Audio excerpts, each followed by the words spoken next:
Bonjour tout le monde, c'est Idriss, j'espère que vous allez bien. Aujourd'hui on se retrouve pour une séance de HIIT. Alors le HIIT est une méthode d'entraînement en intermittent qui convient plutôt à ceux qui pratiquent déjà une activité physique régulière. Le temps d'effort est plutôt intense pour un temps de repos assez court.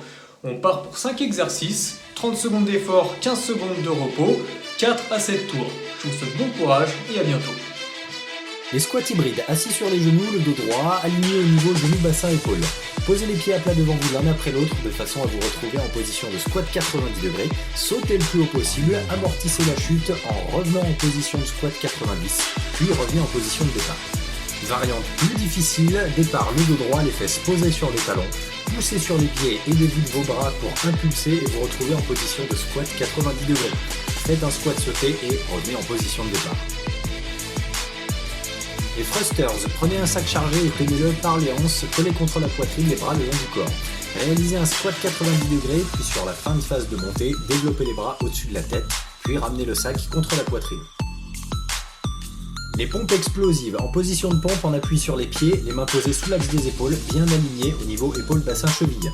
Descendez jusqu'à ce que les pectoraux touchent le sol, puis poussez le plus fort possible pour décoller les deux mains du sol. Amortissez bien l'atterrissage. Variante plus facile sur les genoux, droit et aligné au niveau épaule, bassin, genou.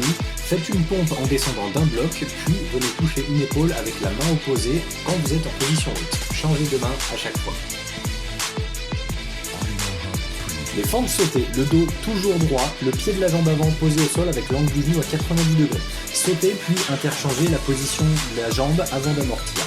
Le genou de la jambe arrière ne touche jamais le sol, les pieds ne sont jamais sur la même ligne, toujours écarté largeur du bassin.